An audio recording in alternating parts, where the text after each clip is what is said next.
Lecture 13. The 8th of July 1958. Ladies and gentlemen,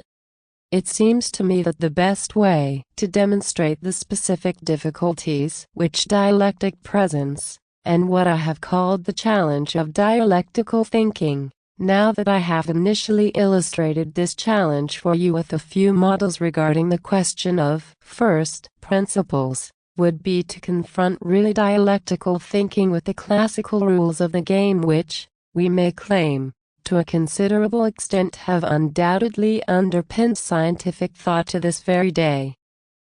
And without question these are the four rules which can be found at the beginning of Descartes' Discours de la méthode. Now you may say that we are already talking here about an essentially rationalist form of philosophy, but I am not particularly interested at this point in exploring the question of rationalism versus empiricism, a question which also implicitly arises in connection with the four Cartesian rules. Rather, I would like to talk to you here about these Cartesian rules in terms of the spirit of scientific method generally, for which, as I would ask you for the moment to accept, they are crucial far beyond the context of specific differences between rival schools of philosophy.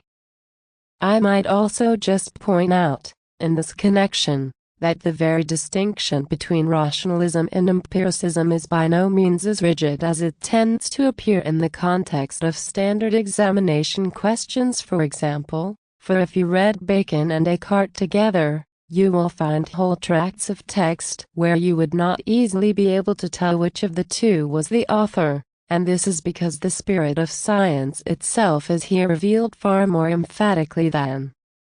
the spirit of any particular philosophical school, and indeed the spirit of science is, principally speaking, the spirit of method.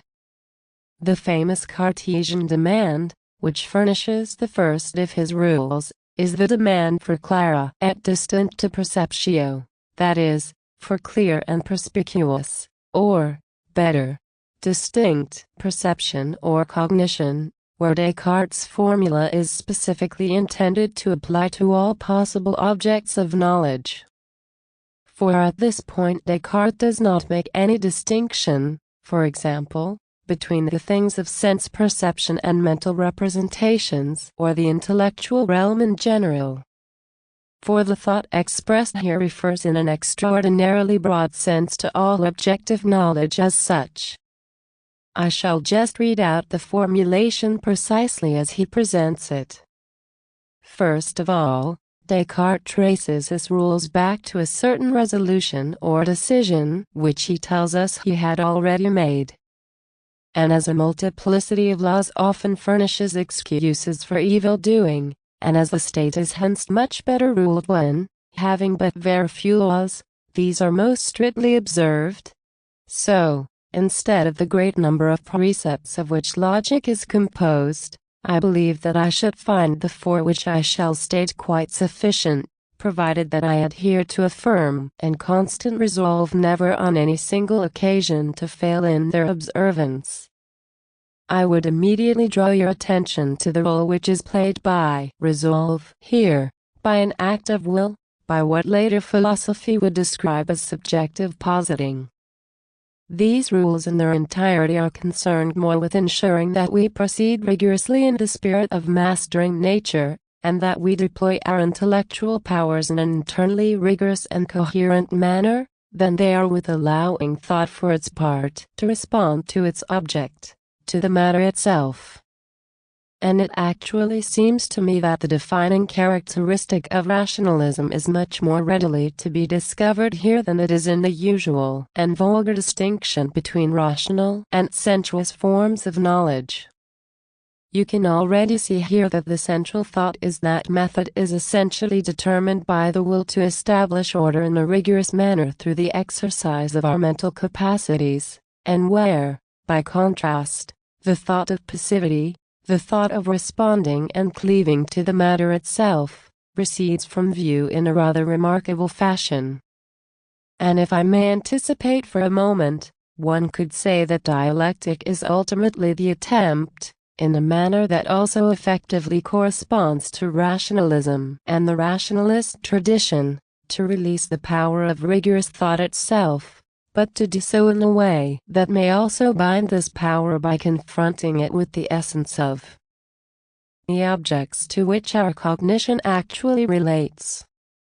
That would be the key difference at issue here. Thus, when it is said that I should try to set aside all prejudices, this is of course also clearly directed against the theological authority which has been exercised over human claims to knowledge and appeals to certain dogmatically defined propositions without ever submitting these propositions themselves to any rational reflection. The expression precipitation, I might observe in passing, is also very characteristic of this form of thinking. I should not think in a precipitate kind of way, that is, I should allow myself time in this regard. An eminently bourgeois perspective this, one which still found expression in Keller's remark that truth will not run away from us. But I should also like to point out that there is much more involved here than can immediately be seen in these apparently innocuous words, which already basically imply that truth and time are not supposed to have anything to do with one another. I am supposed to think without precipitation, that is to say, I should calmly carry on thinking until the timeless core of truth presents itself to me. This does not involve the thought that truth itself could have something like its own time, its own tempo, something that is also required of me, although any thinking person knows that thoughts actually do have a tempo of their own, that it is very difficult to combine certain kinds of extension or elaboration of thought with the intensity of thinking. Nor does it involve the audacious thought that thinking itself may not be able, in an essential and constitutive sense, to allow itself any time in this way, that it must be precipitate, precisely because it must happen now, or, as someone once said, only 100 years hence. I only mention these things here to remind you that, with major philosophers such as Descartes, and naturally this is especially true of Hegel, we often come across formulations which seem so self-evident that we simply read past them, but which actually involve infinitely more if we only grasp them in terms of their specific difference, that is, when we are able to recognize the particular significance they possess precisely within the structure of thought in question, and which often lends them a quite different power, and a quite different intention, than is the case if we just read them as are without already relating them to the heart of the thought to which they intrinsically belong. In the study of philosophy itself we also discover, as I have tried to show you with respect to dialectic in general, that you can really understand the individual moments only if you really understand the whole, that you can therefore understand something like this Cartesian rule in the deeper sense only when you already recognize the pathos, and also above all when you appreciate the polemical import of Cartesian philosophy as a whole. But if we just simply read such propositions, as we just simply read something without presuppositions merely in order to understand it, we cannot actually understand anything. For with regard to philosophy, and I am almost tempted to say with regard to anything whatsoever, there is actually no such thing as presuppositionless knowledge. And I cannot help pointing out to you that we have therefore already to some extent done violence to the proposition that I have just read out to you. For it naturally already involves a certain prejudice for its own part. The good Descartes would be horrified to hear the way in which I am encouraging you to interpret his work, and would say that he wishes to be understood purely in terms of the order of his thoughts just as he presents them to us, and that to import anything else into them would actually be a case of prejudice. Nonetheless, these formulations about avoiding precipitation or prejudice cannot be understood in philosophical terms unless you also bear the whole of Descartes in mind. And I would say that the whole art of philosophical understanding and philosophical reading consists in this, that you do not simply read what lies written in front of you, although you must of course do that, but also learn to read what is written precisely in its own specific gravity, as it were. Thus, if you're at the opening of Spinoza's Ethics, and the definitions he provides there, with the conviction which Spinoza, along with the other rationalists, specifically encourages in you, namely that you need only to grasp these definitions in order to unfold the whole of the ethics in a purely deductive process, then you will probably find, if you're honest with yourselves, that these definitions of substance, mode, attribute, etc., also strike you as exceedingly arbitrary, and that you do not really know what is at stake here. But if you consider this definition of substance, which stands at the beginning, and are able to relate it to the original context, where Descartes' doctrine of the two fundamental substances had already given rise to innumerable difficulties, where it no longer seemed possible to assume that these two substances could even interact with one another, in other words, that what we are really dealing with now is an attempt, through the power of ratio, to reunify a world which had been broken apart into the inner and the outer through the exercise of philosophical reflection, then this knowledge will also allow these definitions, which you encounter at the beginning, to assume a completely different meaning. But I would just like to add, in connection with the famous Cartesian definition we have been discussing, that clear knowledge here means that the object itself is completely evident to you, that something is evident, such and such, as he says. In other words, it means that the state of affairs with regard to which you pronounce a judgment is truly so, that it stands immediately before your eyes, without your having to rely here upon anything other than that which presents itself to you with such uncontaminated evidence, while all knowledge that is distinct, as the term is usually translated, refers to the precise difference of the object which you have before your eyes with respect to any other object. If I have already emphatically attempted to show you that dialectical thought stands in contradiction to the notion of any absolute first, we can concretize that epistemological insight specifically in relation to this apparently self-evident demand which we naively accept in our own attempts to know, unless of course we have been infected by philosophy. For what is said to be either sensuously or intellectually given to me with absolute clarity, in kind of self-givenness, and with absolute distinctness, in absolute distinction from anything else, effectively amounts to an absolutely ultimate point of reference, something behind or beyond which we cannot go, because its self-evident character, this is the very meaning of self-evidence, consists precisely in the fact that no such further recourse is required. For any such recourse would also have to appeal in turn to cases of self-evidence. There is no other criterion of truth, and you have here therefore reached an absolute foundation, as traditional logic would assure you, beyond which you cannot possibly go. Now dialectic puts this claim into question. Yet dialectic does not put it into question, and this is entirely characteristic of dialectical thinking, by demanding, as you might maliciously be tempted to imagine, that we think in an unclear and confused way instead of thinking clear and distinct. I will not deny that there are practitioners of dialectic whose thought sometimes turns out like this, but you can believe me when I say that the task of dialectical logic is certainly not to encourage or to produce such thinking. Rather, we can perhaps best express the point this way: only if we first take the Cartesian demand with extraordinary seriousness and observe it with extraordinary strictness can we come to realize that it does not possess that absolutely binding character which it ascribes to itself. And this would actually be the dialectical path to take.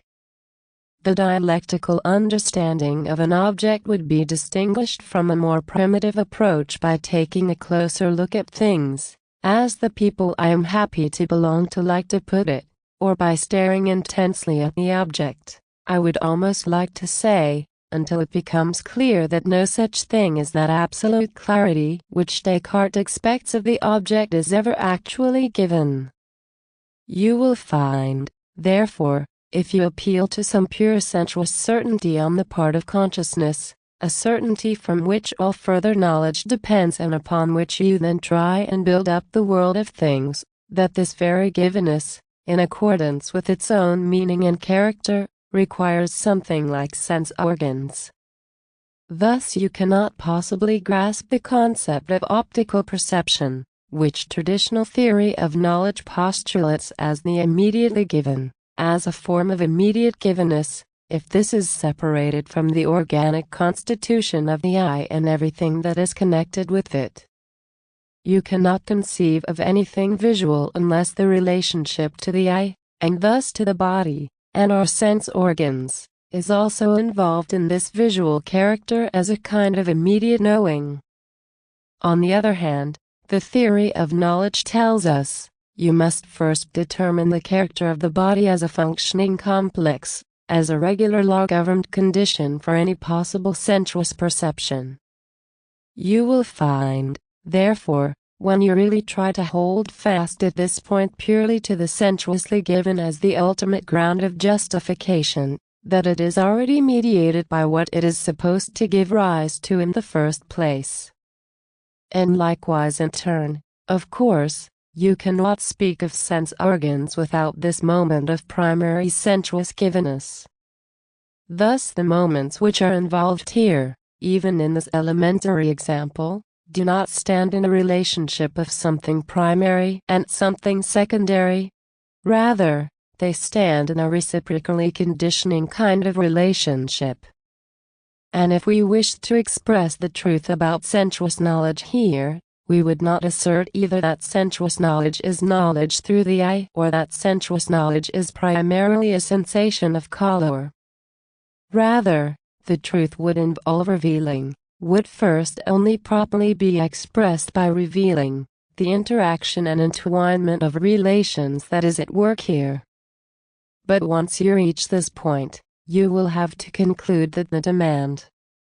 for clara et distincta perceptio is itself dissolved as soon as it is strictly observed. During the last session, in attempting to contrast dialectic and positivism, I said to you that dialectic also contains a positivist element within itself, namely the micrological element, that is to say, the moment through which it immerses itself in the smallest details. And here perhaps, in relation to this model which I have just mentioned, you may be able to see a little more precisely what I am trying to get at. For if we abandon ourselves to what is individually given, if we obstinately stay with the given until it gives itself up entirely to our gaze, then it ceases to be such a static and ultimate given and reveals itself as a dynamic process of becoming, as I have just tried to show with the example of the reciprocal production of moments in the case of sensuous givenness and the corresponding sense organ. This is where the dogmatic element of Descartes lies, as you can discover through these reflections, and I believe this is the real criticism of his rules, although it can only be developed in the first place by following these rules through. The dogmatic element which underlies the Cartesian conception, even though this conception strikes us as self-evident, is the way that the objects of our knowledge, or even truth itself, come to assume in themselves the form we bring to them through the method, namely through the demand that we should be able to know everything in a clear and distinct manner. The rule that only what we clearly and distinctly know is true for us is indeed required to preserve our knowledge from error and confusion, but this rule does not itself possess an ontological meaning, as such philosophers always assume. That is to say, it does not say anything about whether the very matter that we know clara et distincta is something that is unambiguous in itself or something that is clearly and absolutely distinguished from everything else. Once you have brought out this moment, namely that the object in itself, if I only look upon it properly, is intrinsically dynamic, and that what seems rigid, if I only attend to it long enough, begins in a certain sense to teem, like something beneath a microscope, it also follows from this that its distinction and differentiation from other adjoining and related objects, which is required by the postulate of distinctness, is by no means as simple as this has seemed for traditional thought to be. Rather, insofar as the object reveals itself beneath the gaze of knowledge in its functional and dynamic character, it transpires that the object is not just the same as itself, that it is always also something more and other than itself, is already a relation to what is other. And thus, while it is indeed distinct from other things, it is however not absolutely distinct from them. Now the error which is involved in the Cartesian rule is this. The rule tacitly treats the order of concepts traditionally demanded by extensional logic, the classificatory concepts which tell us that this is this and that is that, as if it were really the order which knowledge itself must essentially address. Thus, while it is true that without this method we would fall victim to chaos and confusion, we must nonetheless drive this method in turn to the point where we approach the object itself, so that thought may do justice to the matter in question rather than simply to a self-sufficient form of order. One could actually say that dialectic as such is an approach which enables us to distrust the tendency, or which should arm us against the tendency, to conflate the order that we impose upon the object for the sake of our own peace of mind with the character of the matter itself, an approach which should encourage us to confront this order with the object in an insistent fashion until we arrive at a form of knowledge where our own subjective forms of knowing may genuinely concur with the essence of the matter itself. At this point you will ask, how then are we actually supposed to think? I believe you will not expect me to present you with some kind of anti-Cartesian discours de la méthode and tell you what the correct way of thinking should look like. Any such attempt, as I think should be obvious by now, would itself simply stand under the sign of that superstitious belief in some uniquely saving and beneficent method which we specifically wish to dispel through the reflections we are pursuing right now. But we are of course not entirely defenseless with regard to the objections which are typically raised against a kind of thinking which does not immediately submit to the diktat of these powerful ordering schemata. For we also recognize a demand for unity with regard to theoretical experience. And the path which leads to knowledge is neither that of capricious insights nor that of some abstract coherence in the organization of individual moments. Rather, we are talking about the unity involved in the development of theory. We can perhaps elucidate this best by indicating how even thinking itself is not actually a tabula rasa, that is, that thinking is not something that we bring to the matter in some ultimate or merely general way, that it is not indeed, as people like to say, pure in character. For, in such purity, thinking is first perverted precisely by the demands of a method which is supposed to be entirely independent of its subject matter and which first undertakes to remove all substantive moments from the instrument methodically employed. But thinking itself, the manner in which in fact we concretely think as living human beings, is actually by no means separated off in this way but is, rather, something entwined with the whole process of our experience. And I would say, if I presume to offer you any positive instruction here about what one should think, that thinking which genuinely comprehends things, in contrast with one that merely orders and classifies them, is a kind of thinking that measures itself against the living experience which we have with objects, It is a thinking which acknowledges the moment of conceptual order which it must naturally retain, for I cannot indeed think without concepts, but continually confronts that moment of conceptual ordering with the living experience that I actually have. And out of the tension between both these moments, between conceptual order and that preconceptual experience from which concepts themselves have also nonetheless always sprung, such thinking, in a process of constant reflection upon both the matter and thought itself, eventually leads us out beyond a thinking which simply subsumes things beneath its grasp in a merely external fashion. This is the approach which would actually have to counter this Cartesian postulate. Some of these issues may become even clearer to you if we consider his second postulate. The second rule instructs us to divide up each of the difficulties which I examined into as many parts as possible, and as seemed requisite in order that it might be resolved in the best manner possible. In the first place, I would draw your attention to the quite everyday experience that the way in which we actually resolve difficulties does not invariably lie in referring what is difficult back to what appears simple.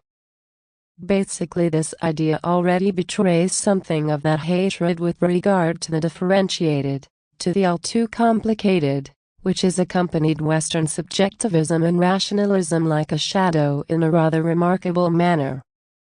The more the world becomes rational, the less I am really allowed in a sense to think about in the process. That is to say, everything must now ultimately be reduced to wholly simple, wholly thoughtless, wholly incomprehensible elements, although such a demand completely forgets that, if all that remains is really just what is most simple and most elementary, the object itself, whose complexity is what I wish to understand in the first place, has already slipped through my fingers, so that I have then actually failed the object, that I am now left with nothing but the trivialities into which I have broken down the object. On the other hand, that which actually attracts my attention, as a potential object of knowledge, that to which such knowledge is actually addressed, that which constitutes the salt of the object, has already been removed in this way and is actually no longer to be found.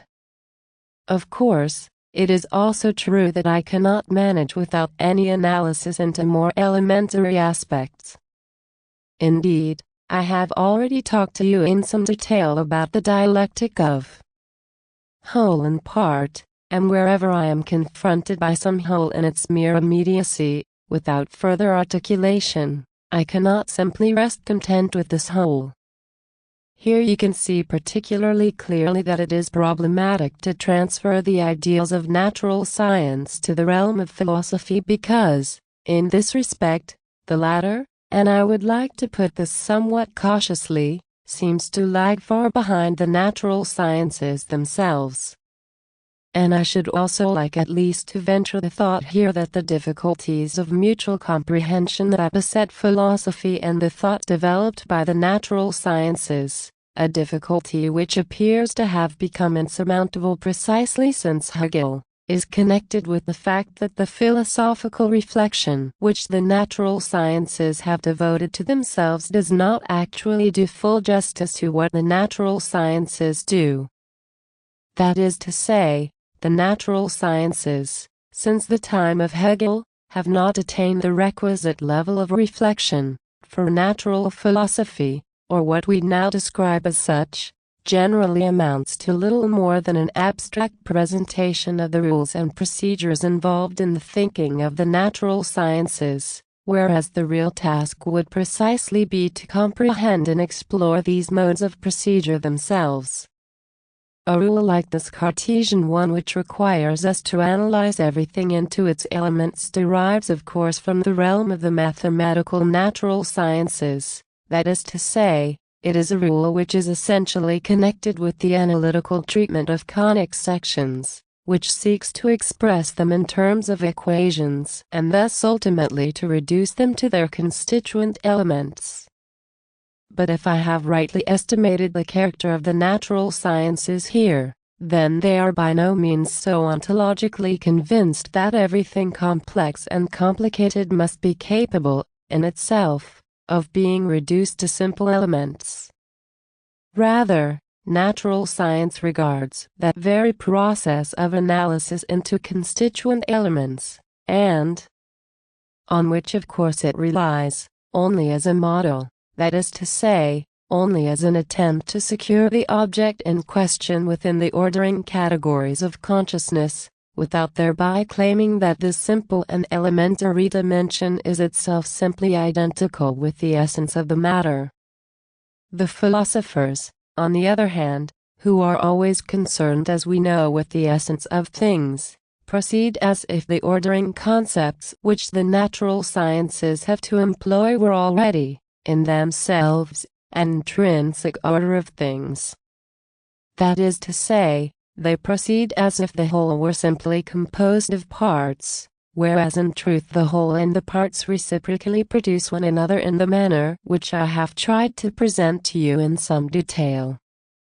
All I have been trying to do in the course of these remarks is to show you that the rather wide-ranging reflections about the relationship between the whole and the parts, which we have pursued in the context of dialectical logic, do have certain consequences, that they are not simply philosophical speculations. On the contrary, they imply something for the method of actual knowledge, namely that this apparently self-evident demand for the reduction of what is complex into its constituent parts does not possess the universal relevance or absolutely normative character which is ascribed to it in Cartesian philosophy, for example, and that, in order to grasp these parts, their own dynamic and reciprocal relationship must equally be taken into account.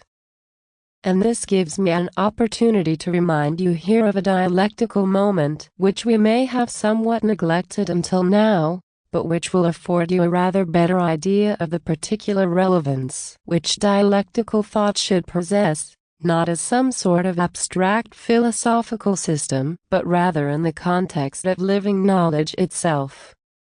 For it is characteristic of dialectic, I would like to say, that it does not ultimately recognize the separation of philosophy from the particular sciences. It belongs to the defensive posture which philosophy has felt driven to adopt through the development of science over the last couple of centuries, that philosophy has come to believe that it must assert itself as a realm which is beyond and independent of the sciences. Philosophy has found itself remarkably impoverished as a consequence, as we can so emphatically see today from that metaphysics of being which ultimately ends up in mere tautology. But this also really reveals a kind of impotence of philosophy with regard to knowledge, something which must certainly be overcome if philosophy is to present itself actually and seriously as more than a mere Sunday metaphysics or a mere taxonomic system of some sort. If a philosophy really is one, this must mean that the philosophical motivations themselves enter into the material dimension of substantive cognition, instead of simply surrendering the material knowledge of things to the individual sciences, or even to the treatment of the formal sciences.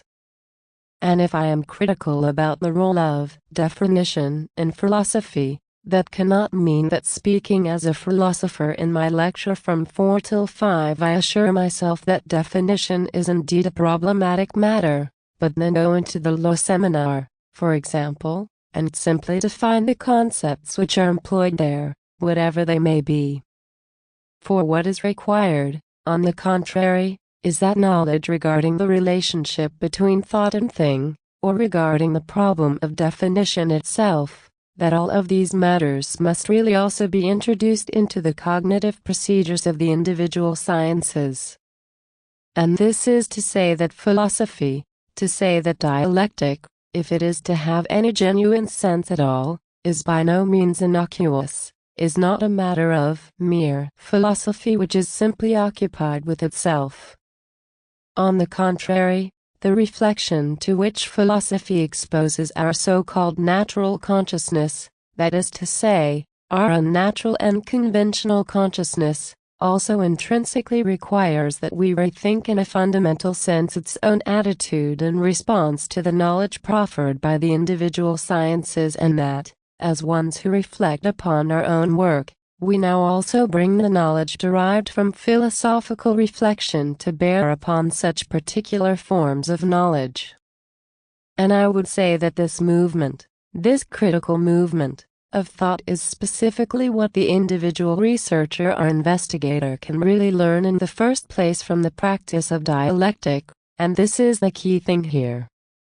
Lecture 14. The 10th of July 1958. Ladies and gentlemen, in the last session we discussed the dialectical criticism of the principle which demands analysis of a problem into its most basic elements. It is evident that I certainly did not mean to suggest that we should somehow avoid analyzing an object. On the contrary, we must do so, for every kind of attempt to determine what is given simultaneously implies a certain limitation or qualification, and to that extent indeed already inevitably involves emphasizing certain moments, while the mere identification of an abstract totality is not just inadequate, but ultimately not even possible. If I try and apply the dialectical mode of thinking here, I could almost say that any attempt to grasp a whole at all, by denominating it in some way, already includes an analytical aspect, insofar as we do not simply stop or rest content with this totality, but relate it to certain conceptual determinations which cannot, in any immediate sense, be simply the same as the whole, but must rather bring out some specific moments of the latter. Having said this, I think I may be able to make even clearer to you what I was really driving at with this critique of the analytical method. For it is essentially a critique of the fetishism of ultimate elements. From a certain perspective, we may say that dialectical operations of thought do not signify alterations in the intellectual processes we actually perform in knowing something so much as alterations in the interpretations we furnish in this regard. In a specific sense, dialectic is nothing but the critical attempt to resolve the philosophemes with which, unless and until we think and intervene here in a really radical way, we tend to rationalize and in considerable measure to misinterpret our own activity of cognition. The essential thing I want to say here is that we should not believe that we have already done justice to the matter itself just because we have accepted the necessity of analyzing a whole in order to comprehend it. We should not believe that our cognitive demands, for which a whole is not immediately given but is accessible only as mediated through conceptual operations and thus necessarily as differentiated into particular moments which have been conceptually discriminated in terms of characteristic unified features, have already fully determined the matter itself. I think it is especially important to recognize this with regard to the process of knowledge today, for specifically in our contemporary situation, subjected as we are to the demands of administrative and bureaucratic thought, demands which today make themselves felt even within the most subtle stirrings of spirit, there is an enormous temptation to identify the analytic process of knowing which we perform with knowledge itself. It is as if we considered the process of the division of labor, from which indeed the analytic resolution of the process of knowledge into its elements is directly derived, as the late Franz Borkenau has shown, and conflated this expression of the division of labor, that is, a specific way of organizing the process of knowing, with a determination of the matter itself, so that we imagine that these moments of our knowing, expressing the division of labor, are simply the same as the determinations of the matter we are attempting to know. I believe I can clarify this with a concept which will be familiar to you from the practice of the sciences, and especially those sciences which somewhat emphatically describe themselves as empirical sciences. The concept to which I want to draw your attention here is that of analysis into specific factors, and especially into laws. We encounter it repeatedly, for example, in the work of someone like Mannheim, who is hardly unaware of epistemological theoretical issues, but even in that of Marx, when they distinguish universal factors from particular ones, as though the universal factor would exercise its own effect, while certain specific effective forces or specific effective laws, as they are described, would also additionally come into play. We meet with this kind of procedure, which distinguishes between universal factors and additional more specific factors in this way, wherever one attempts in a broad sense to identify such things as motivations or causal relationships within the domain of the social sciences. But there is no question that we thereby easily succumb to the temptation to hypostasize the products of our mechanisms of abstraction, of our ways of conceptually organizing the material, treating these products as if they were essentially the same as the matter itself.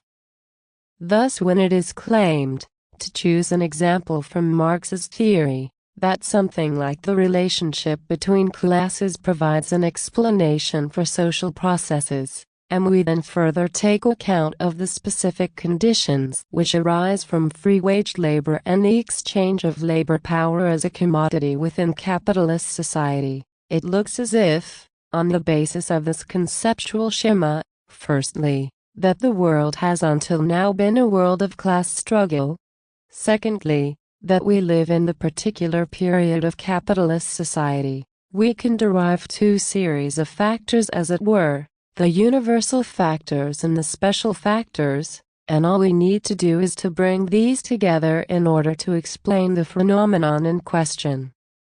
And if I express it in this way, it may perhaps strike you as so naive and absurd that you cannot really understand all the effort I am making to criticize this mode of thought here. But I would seriously ask you not to underestimate the temptation which always arises from the imposition of such organizing principles whenever you are expected to provide some conceptual organization for the relevant phenomenon which is under investigation. There is something uncommonly seductive about this procedure for the scientific investigator who undertakes to classify the material that presents itself, who is indeed required to compare his or her findings, to bring the same things together under the relevant concepts, to distinguish different things in terms of different concepts, just as we learn to do in the practical context of scientific research. But in truth it is naturally otherwise, for the dynamic laws to which modern capitalist society is subject, for example, are not A. universal laws regarding classes and then B. further laws regarding the specific form of the currently prevailing relation between classes.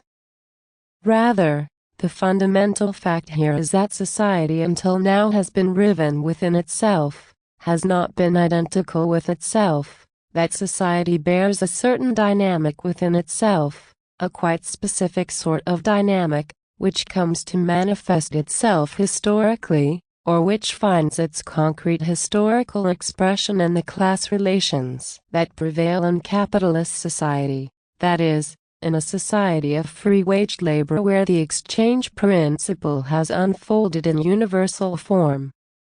It would be quite wrong to try and discover, over and beyond this determination, some further universal law to which the phenomena in question would be subject, for this universal factor itself is mediated through the specific situation in which we exist and, in a sense, manifests itself only in a specific form. Here too we must attempt to think this through in a properly differentiated manner. Thus it is entirely meaningful to say that there has always been such a thing as exploitation, such a thing as the appropriation of other people's labor, such a thing as exchange, and where indeed the weaker party always draws the short straw in the process of exchange. But it is not the case that this invariant factor, which has always existed and which still exists, should be regarded as something in addition to its merely logical form of specification, for it has developed in precisely this specific form. In other words, if we are really serious about the concept of the self-developing movement of the matter itself, which is indeed, after everything we have heard, a fundamental requirement of dialectical thought, then the notion of some such invariance independent of the concrete forms which it assumes in the course of development effectively loses its meaning. Thus we can say that all this applies to a world where there are classes and where there is exploitation, but it is not as if there were certain general laws for this, and then in addition there were also specific laws which apply to the current situation. Rather, it is the essence of these laws themselves that they unfold into the laws which hold for the current situation. Of course, it is also quite possible, and this is a problem which is very important for all material dialectic, for the content of dialectical thought, that certain elements of the past may continue to survive in a particular historical situation. Thus to a considerable extent it has come about in Europe, in countries such as Germany and pre-revolutionary Russia, which are said to have developed rather late, that all sorts of feudal remnants have persisted within the context of the bourgeois principle, and where in turn quite particular forms of class relations are also expressed. But then they are not representatives of some more general class relation with respect to the particular class relation which currently prevails. Rather, they simply represent a stage of previous historical processes that have survived. Perhaps I can use this opportunity to say a few words about the position of dialectic with regard to the concept of development more generally.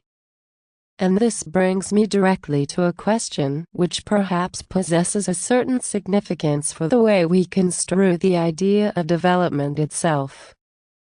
Dialectical thought, which works in terms of contradictions and reversals, is necessarily opposed to the notion of an even or simply continuous development. That the processes in question, and here we are talking above all about historical processes, are internally contradictory, that they consist precisely in the unfolding of contradictions, is what already excludes the idea of some even and seamless progress, just as it excludes in turn the idea of social stasis or invariance. In relation to historical reality, it may specifically be one of the deepest insights open to dialectical thought that it need not regard the non-simultaneous character of what has lagged behind yet still persists simply as an obstacle upon the smooth path of historical progress. Rather, it is capable of recognizing what for its own part resists or cannot comfortably be accommodated within this so-called progress and grasping it in terms of the principle of development itself. If the idea of dialectic does indeed possess a temporal core, as we have tried to show here, this means that it is also essentially a dialectic of non-simultaneous aspects, namely a dialectic which must also try to understand, in terms of ongoing temporal development, precisely what has, if you like, proved unable to keep pace historically speaking. Thus if we can observe certain reactionary currents within the petty bourgeoisie, currents which then came to play such an extraordinarily significant role in the emergence of fascism itself in Germany, we shall not be able to regard these persisting elements simply as vestiges or remnants within the historical process. Rather, we should have to confront the paradoxical and eminently dialectical task of deriving what has lagged behind precisely, if I may express this in a very extreme fashion, by reference to the movement of progress itself. In other words, the path of progress involves a process in which certain human groups find themselves dispossessed, groups which certainly belong, in terms of their origin and ideology, to the realm of bourgeois society, but which now suddenly forfeit the material basis of precisely this bourgeois existence to which both their history and their ideology points. Thus these human groups, which are acquainted with a materially and ideologically preferable form of life, or have experienced the possibility of such a life, and which in comparison with the past can expect nothing good, rightly or wrongly, from further changes in society, are turned into laudatores temporis acti by the path of progress itself, by the process of historical development, that is, into people who seek salvation in the past and whose consciousness is turned backwards to earlier phases of development. And this regressive tendency of their consciousness is then very easily combined with the strongest social forces which for their part negate the usual conception of progress, since this conception of progress is a bourgeois one in the genuine sense, one that is bound up with notions of liberality and individual freedom. These forces, for reasons which we cannot go into here, like to appeal specifically to authoritarian forms of rule, and here they are able to use this regressive feature on the part of certain very large groups which have come to depend on them. To this extent we might say, therefore, that precisely the most reactionary aspects of National Socialism, such as the notion of blood and earth, the racial theories, and all these things which are connected with the spurious cult of origins, in a certain sense were themselves actually functions of dynamic social change, of social progress, if you want to put it that way, namely of the increased power of large-scale industrial production. And the task of a dialectical theory of society must always consist in refusing to regard what has not kept pace, what has lagged behind, in a simply static fashion, that is, as something which had simply lagged behind, which is now opposed to change and movement. For if the extremes are indeed as reciprocally mediated as I have attempted to make clear to you, then the static and the dynamic dimensions are themselves mediated with one another here. That is to say, the supposedly static sectors of society must actually be derived from the dynamic trajectory at work. I think it will be useful for you to grasp this point clearly, and it will enable you to form a very precise idea of the difference between dialectical and non-dialectical thinking here. I might perhaps also draw your attention to another phenomenon in this connection, that of the family. The family is indeed a natural form of association, one that actually contradicts the universal principle of exchange. In other words, the things which individual family members accomplish for one another within the family cannot simply be expressed in terms of exchange relations. You find this above all in circumstances where in a certain sense the family is still actually involved with the material process of production, namely in the country, where the peasant family still functions as labor power and where in fact to a considerable degree these very small economic units are able to maintain their life at all only because, from an objective economic perspective, the labor of the family is undercompensated. It is very easy to say that the family is like an island of irrationality, of merely natural growth, of mere traditionalism, within an otherwise thoroughly rationalized world, as if in the shape of the family the feudal past still somehow reached into our world. As indeed in an emphatic sense there is something feudal about the concept of the family. However matters stand in this regard, here too it would be a superficial view of things to believe that the family has persisted simply as a kind of remnant within an otherwise fully developed exchange society. Rather, we must ask ourselves how it is actually possible that the family should survive at all in spite of the constantly increasing degree of rationalization. For the moment I would like to ignore the fact, as various sociologists, such as Skolsky or, with a somewhat different emphasis, Baumert, have shown, that the family itself is currently undergoing a process of restructuring and effectively forfeiting more and more of its natural and, if you like, its pre-capitalist features. But even in the context of these modifications the family as such still retains a pre-capitalist in character. The answer to this question, it seems to me, does not really lie in the notion that something like the family possesses a kind of greater resistance in this regard, and indeed one may question whether such a power of resistance is really so great within any individual family, and anyone who knows anything about psychology also knows how problematic the unity of the family is and just how much material for potential conflict for everyone involved the family invariably brings with it. Rather, in order to understand this archaic and anachronistic character of the family, which has survived within our own society, it seems necessary to bear in mind that our society, for all its rationality, itself remains irrational.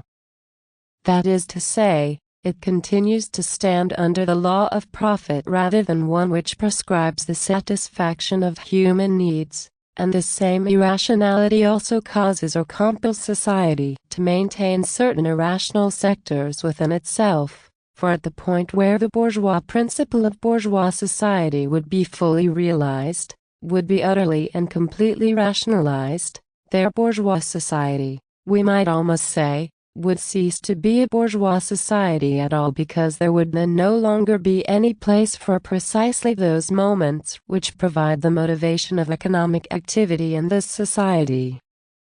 Thus, insofar as a progressively rationalized society is still bound to the irrational and arbitrary control over the labor of others, it is thereby also necessarily and inevitably dependent upon the survival of irrational institutions of the most various kinds. Thus, while, on the one hand, these institutions are indeed an anachronism within bourgeois society, they are, on the other hand, also required by bourgeois society itself, and we may suspect that the more purely and completely bourgeois society realizes its own principle, the more it will require such irrational institutions as the family, the only one that I have specifically emphasized here. We could also point to other and in our time probably much more powerful and influential institutions in this regard. You will perhaps have seen from this that the notion of analyzing something into its constituent elements may prove extremely dangerous, even in simply conceptual terms. Thus, were you to analyze our society, for example, into elements, starting with the larger economic units, then taking the smaller economic units, then the smallest and not wholly rationalized kinds of association such as the family, and then all other possible institutions, you might conceive of society as a whole as a sort of map which is made up by the way all these moments fit together. But such an image of social reality would be literally false, for society is not composed out of these elements. Rather, these elements for their own part stand within a highly complex self-conditioning functional context, for which I have attempted to develop a brief schema for you here. And you will perhaps have seen from this schema that this context is actually better described as one mediated by social antagonisms than as one of wholeness, as people love to say, or as a so-called organic social context. For, if there is such a thing as society, it is far more like a system than an organism, albeit a system of disparate moments, a system which is essentially self-contradictory in character. The next rule of Descartes that we wish to consider is one that concerns continuity. This third rule was to carry on by reflections in due order, commencing with objects that were the most simple and easy to understand, in order to rise little by little, or by degrees, to knowledge of the most complex, assuming an order, even if a fictitious one, among those which do not follow a natural sequence relatively to one another. The last qualifying remark clearly betrays an emphatically rationalistic motif here, namely the notion of assuming a certain order as a kind of working hypothesis. In other words, in order to render something like a scientific order possible, one must presuppose that a seamless and continuous form of order already characterizes the object to be known. For, if I did not make this assumption, I would not really in all conscience be able to build up any scientific order at all. In this regard, Descartes still shows the kind of impressive honesty which is peculiar to the earliest and to the final phases of such a development, for he clearly expresses the as-if character of this assumption here, whereas subsequent philosophers, beginning with Spinoza, and not excluding my own Hegel in this respect, would far rather ascribe directly and dogmatically to things themselves that which Descartes still quite openly describes as a rational ordering principle. After what we have heard, I think we can now see that the path of gradual, step-by-step and continuous knowledge cannot claim unconditional validity as such, at least if our reflections on dialectical contradiction are to the point. The step-by-step procedure is one we are familiar with in the natural sciences and in the traditional forms of applied science, above all when the science in question deals with an object which has been so deprived of qualitative features, so reduced to qualitatively indistinguishable moments, that the determinations of the object itself are irrelevant to us here in comparison with the determinations that we confer on it through our ordering principles. But given what we have tried to show about the contradictory character of the object of knowledge itself, we hardly need to say that such continuity cannot actually be presupposed.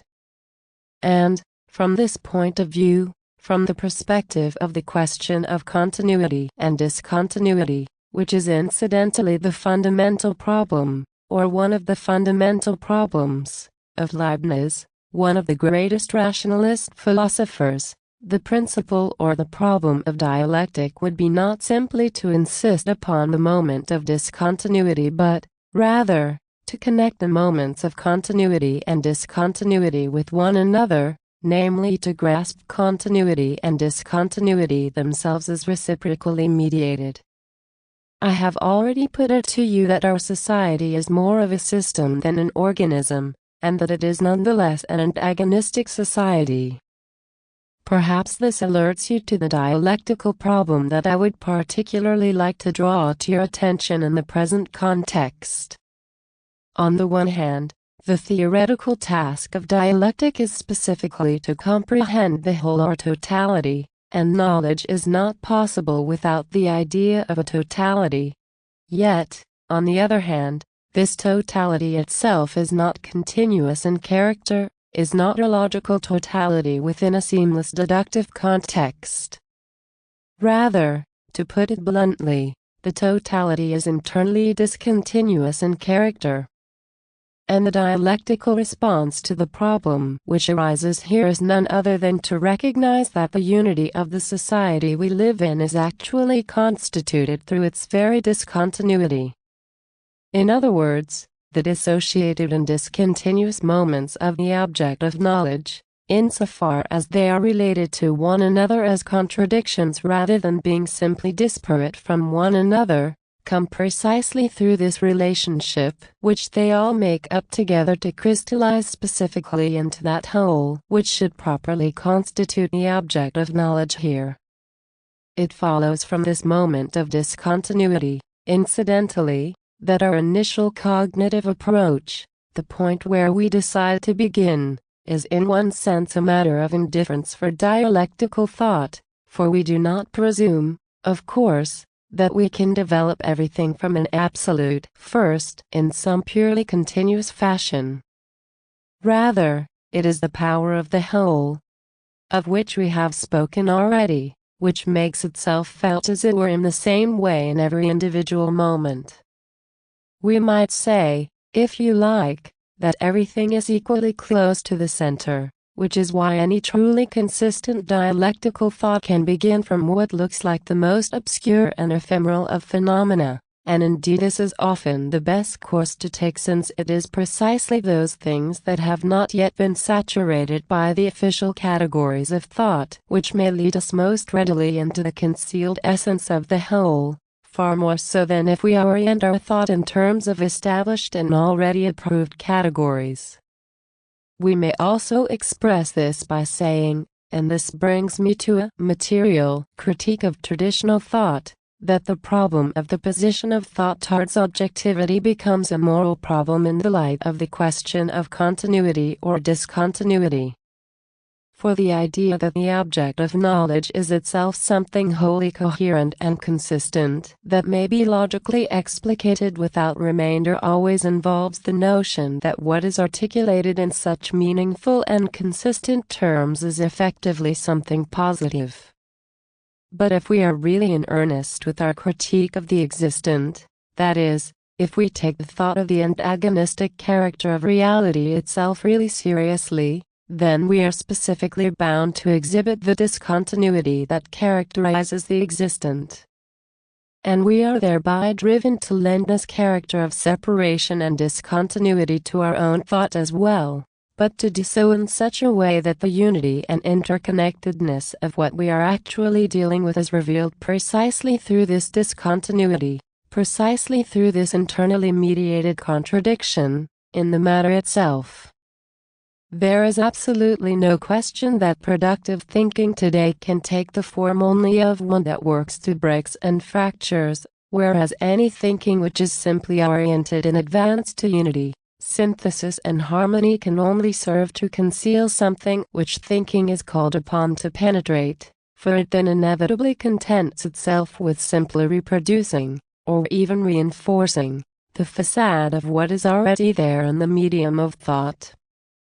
And if your own thinking, as long as your approach has not entirely been shaped in advance by standard scientific expectations, feels a certain resistance against what can commonly be described as pedantry, then I believe this cannot simply be regarded as the typical attitude of the youthful enthusiast who still needs to learn the importance of discipline.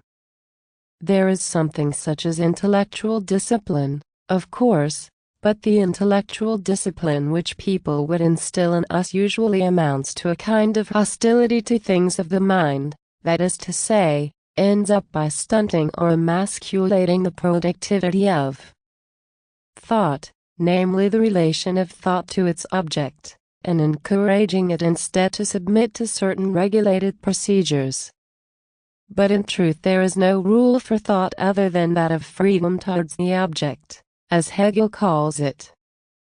The discipline of thought is simply that of measuring itself against the matter itself, of doing as much justice to the matter itself as it possibly can.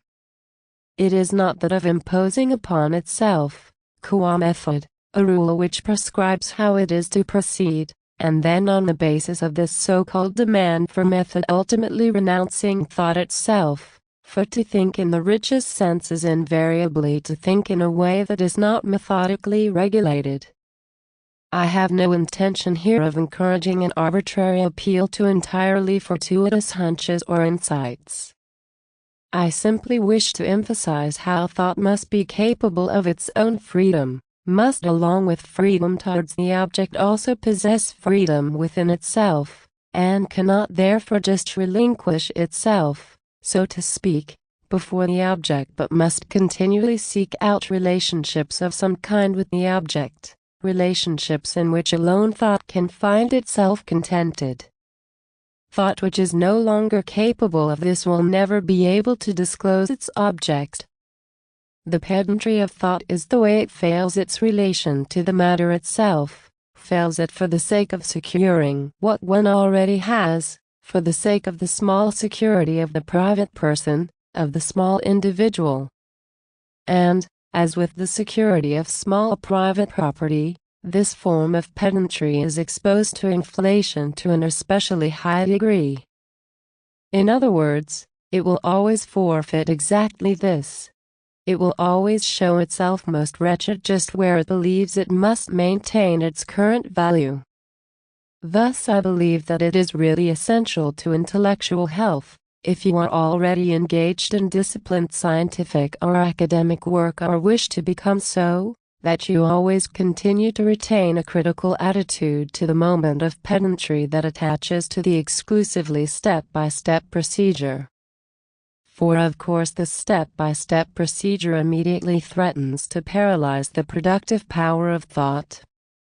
Wherever thought actually rouses itself, and I beg you not to think I am being sentimental here, it is able to soar rather than simply proceed step by step.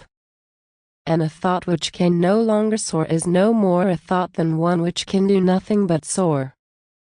And to this extent I think the Platonic notion that enthusiasm is a necessary moment of knowledge and of truth itself is not just a passing expression of a philosophical mood, a mere expression of intellectual style, but does indeed capture a necessary moment of the matter itself. When thought simply proceeds step by step, advancing in the smallest possible steps, it cannot avoid endlessly repeating what it has already known. Where thought can leap beyond what is merely given to it, what it already knows anyway, and remains fully aware of this leap, it is able to go beyond what merely is and thereby precisely reveal its character as the merely existent. I am well aware, at this particular point, that I may encounter certain objections on your part, although I also hope that I have said enough about the positive moments of continuous forms of thought to protect myself in this regard.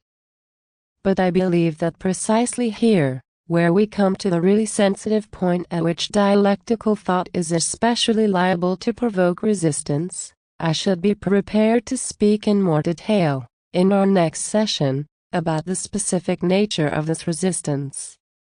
Lecture 15. The 15th of July.